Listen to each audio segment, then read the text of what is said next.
Atlanta, Georgia. $2 to $2.5 billion in annual underground gang economy. But here's what makes Atlanta different from every city we've analyzed.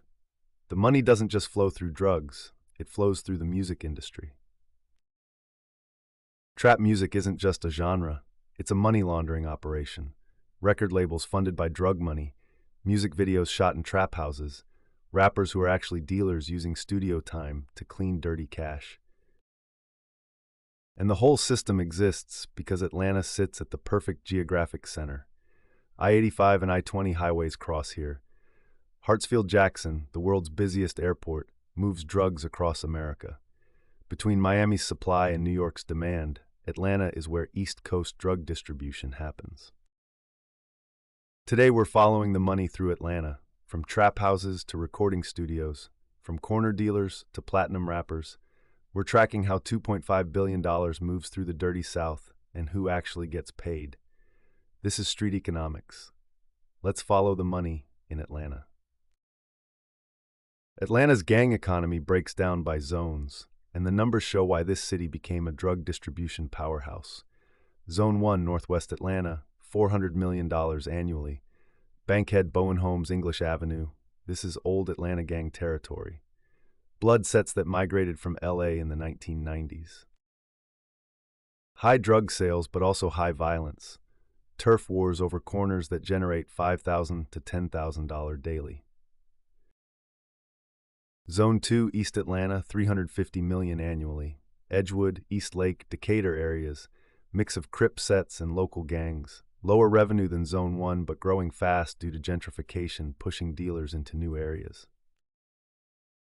Zone 3, $600 million annually, the most profitable zone. Cascade, Campbellton Road, Cleveland Avenue. This is where major distribution happens. Not just street sales, wholesale kilos moving to other cities. The real money. Zone 4, Southeast Atlanta, $350 million annually. Gresham Park, Thomasville Heights. Mix of blood and Crip sets. Moderate revenue, less violence than Zone 1, more stable territory control. Zone 5, Old Fourth Ward Downtown, $200 million annually. Gentrification has pushed most gang activity out. Remaining operations are small-scale street sales serving downtown addicts. $600 million annually. This is the critical zone. Why? Proximity to Hartsfield-Jackson Airport. Drugs fly in, drugs fly out. Major distribution operations based here. This zone alone generates more revenue than many entire cities. Total $2.5 billion flowing through Atlanta's zones every year. But the unique part, at least $400 to $600 million gets laundered through Atlanta's music industry. Studios, labels, videos, clubs, all funded by trap money. Literally. Let's follow a dollar through Atlanta's trap economy. Level 1, trap house worker, makes $400 to $700 per week. A worker in a Zone 3 trap house bags product, handles hand-to-hand sales, works 12-hour shifts. He's making $1,600 to $2,800 monthly. That's $20,000 to $35,000 annually. Sounds reasonable until you realize he lives in the trap house. He eats there. He can't leave for days at a time. He has zero benefits and constant risk of robbery, arrest, or getting killed in a raid. This is poverty with danger. Level 2, Zone Runner, makes $1,500 to $3,000 per week. The runner manages 3 to 5 trap houses in a zone. He delivers product, collects money, handles problems. He's making $6,000 to $12,000 monthly, $75,000 to $150,000 annually. At this level, you can afford a car, an apartment, jewelry. You look successful. But you're also middle management. Pressure from above to produce numbers. Pressure from below when workers get arrested or robbed. And police are watching zone runners closely. Level 3 makes $30,000 to $80,000 per week. This person supplies entire zones. He coordinates with 5 to 10 zone runners. He's moving weight, 10 to 50 kilos monthly. He's bringing in $120,000 to $320,000 per month. $1.5 million to $4 million annually. At this level, the money gets serious. Multiple properties, luxury cars, legitimate business fronts, and here's where Atlanta is unique: music industry investments. Recording studios, independent record labels, artist management companies, all funded by trap money, used to launder trap money. This is where drug dealer becomes record executive, where trap house money becomes studio money. The line blurs completely. Level 4 regional connection makes $200,000, $500,000 per month. These are the people who supply Atlanta distributors and distribute to other Southeast cities: Charlotte, Nashville, Birmingham, Jacksonville. They're coordinating shipments from Mexico or Miami, warehousing in Atlanta, then distributing across the region. Monthly income, $2.4 million to $6 million. Annual income, $30 million to $70 million.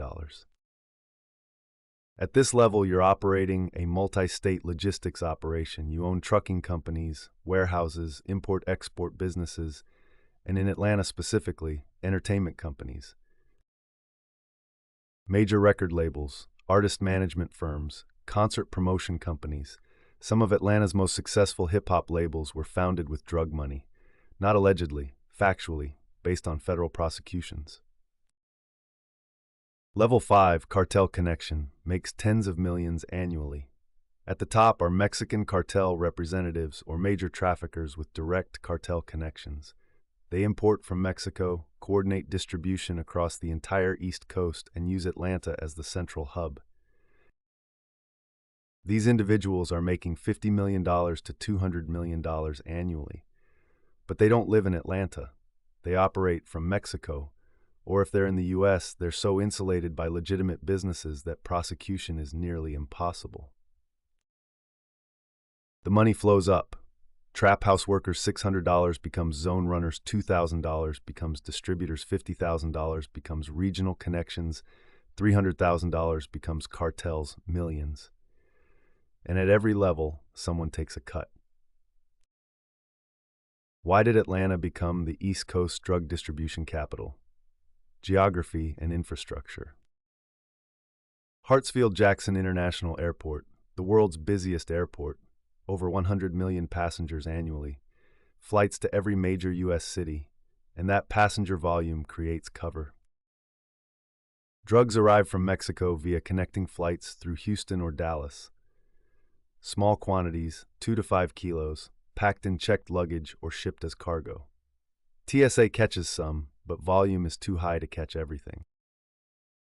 From Atlanta Airport, drugs fly to New York, Boston, Philadelphia, D.C., every East Coast market.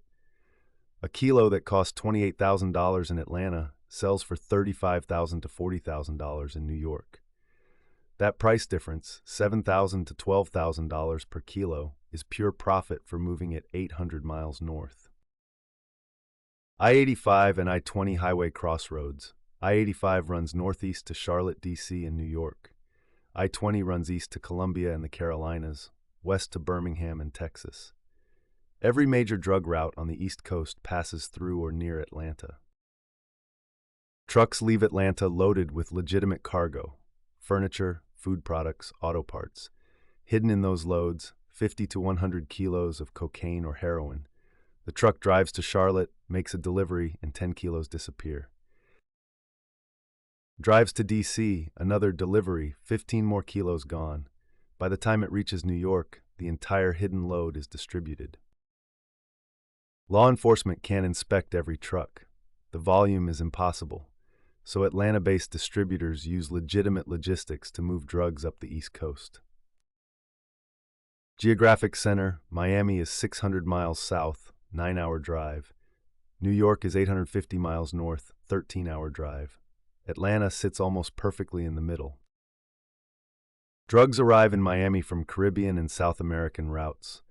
They drive north to Atlanta. From Atlanta, they distribute to the entire East Coast. It's logistics optimization applied to drug trafficking. This geographic advantage is why Atlanta's gang economy is so large despite the city having only 500,000 people. It's not just local sales, its regional distribution generating $2.5 billion annually. Atlanta's money laundering is different from every other city. The music industry isn't just culture, it's infrastructure for cleaning drug money. Method 1. Recording studios. You build a studio for $200,000 to $500,000. Claim it generates $30,000 to $50,000 monthly in recording sessions. Most of that revenue never happened. It's drug money being reported as studio income. Pay taxes on it, now it's clean. Atlanta has over 200 independent recording studios. Some are legitimate, many are drug money laundering operations that occasionally record actual music. Method 2. Independent record labels. Start a label with $100,000 in drug money. Sign 5 to 10 artists. Claim you're spending $500,000 on artist development, marketing, music videos. That money is actually just being moved around, from drug cash to label accounts to production companies you also own. Then one artist actually gets a hit. Suddenly the label looks legitimate. Now you can move millions through it. Past federal cases have proven multiple Atlanta labels were founded exactly this way. Method 3. Music videos and production. Music video budgets in Atlanta trap rap, $50,000 to $200,000 for independent videos. Where does that money come from? Often drug money. Where does it go? Production companies, videographers, locations, cars, jewelry rentals, all paid in cash, all cleaning dirty money. The video shows trap houses, guns, drugs, money. It's not fictional. That's the actual trap operation being advertised. And the video budget is the laundering mechanism. Method 4. Strip clubs. Atlanta has over 40 strip clubs. They're cash businesses, perfect for laundering. You own a club that makes $2 million annually in real revenue. You add $500,000 in fake revenue, claim more customers, higher drink sales, pay taxes on it, clean money. Multiple federal cases have documented Atlanta strip clubs being used to launder drug money. The clubs were legitimate businesses, but also money laundering operations simultaneously. Method 5. Real estate. The Atlanta advantage. Unlike New York or LA, Atlanta real estate is affordable. You can buy a $300,000 house with cash and not raise red flags. Buy 10 houses at $300,000 each. That's $3 million laundered through real estate. Rent them out for $2,000 to $3,000 monthly. Now you have rental income justifying your lifestyle. And property values in Atlanta have been rising. You're laundering money and building legitimate wealth. The unique part about Atlanta, the music industry laundering creates a feedback loop. Drug money funds studios and labels. Studios produce trap music. Trap music glorifies drug dealing. Young people hear it and want to join the trap. They become dealers. Their money funds more studios. The cycle continues. Trap music is both the culture and the economic infrastructure. That's why Atlanta's model is different from Chicago or New York or LA. Out of $2.5 billion, who actually gets rich? Trap house workers, 2,000, 3,000 individuals, collectively earn $50 to $70 million annually. Individual income, $20,000, $35,000 a year. Below poverty line despite working in billion-dollar economy. Zone runners, 300, 500 individuals, collectively earn $30 to $50 million annually. Individual income, $75,000, $150,000 a year. Middle class income, high risk. Atlanta distributors, 80 to 120 individuals, collectively earn $150 to $300 million annually. Individual income, $1.5 to $4 million a year. Wealthy investing in music industry. Regional connections, 20-40 individuals, collectively earn $600 million, $1.2 billion annually. Individual income, $30 to $70 million Swiss year. These are the people who actually own major labels, studios, production companies. Cartel connections, 5-15 individuals, collectively earn $1 to $1.5 billion annually. Individual income, 70 to 200 million a year. Operate from Mexico or through complex corporate structures. This is Atlanta, $2.5 billion in underground economy, the trap music capital, the East Coast distribution hub. Atlanta proved something Chicago and LA and New York haven't. You can integrate gang economics with mainstream culture so completely that millions of people consume and celebrate the very system that keeps communities trapped in poverty. That trap house worker in Zone 3 making $600 a week, he's listening to trap music that promises him wealth if he grinds hard enough. What he doesn't understand, the rapper he's listening to was a distributor moving 50 kilos monthly before he ever touched a microphone. The music career is the laundering operation, not the revenue source. That's not an accident. That's brilliant economic strategy by the people at the top who understand that cultural influence drives recruitment and drives profit. This is Atlanta's unique economic model. Drug money and music money aren't separate. They're the same money just moving between industries. This is street economics. We follow the money from corner to cartel, from trap house to recording studio. Subscribe. We're building the most comprehensive underground economics documentary series on YouTube. The money always tells the real story. Follow it, and you understand everything.